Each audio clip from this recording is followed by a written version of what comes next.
ಬಂದ ಈ ಶಿವನು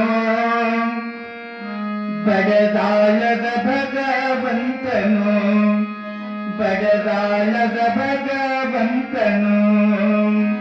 ಭಕ್ತರ ಉದ್ಧಾರಕ್ಕಾಗಿ ಭುವಿಗೆ ಬಂದ ಈ ಶಿವನು ಬಡದಾಳದ ಭಗವಂತನು, ಬಡದಾಳದ ಭಗವಂತನು.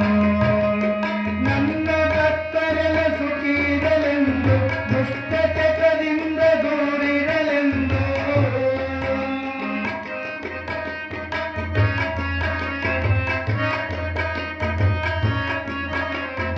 ನನ್ನ ಭಕ್ತರೆಲ್ಲ ಸುಖಿರಲೆಂದು, ದುಷ್ಟ ಚಟದಿಂದ ದೂರಿರಲೆಂದು ತಿಳಿದುಕೊಂಡಾರು ಬಡದಳ ಚೆನ್ನಮಲ್ಲರು.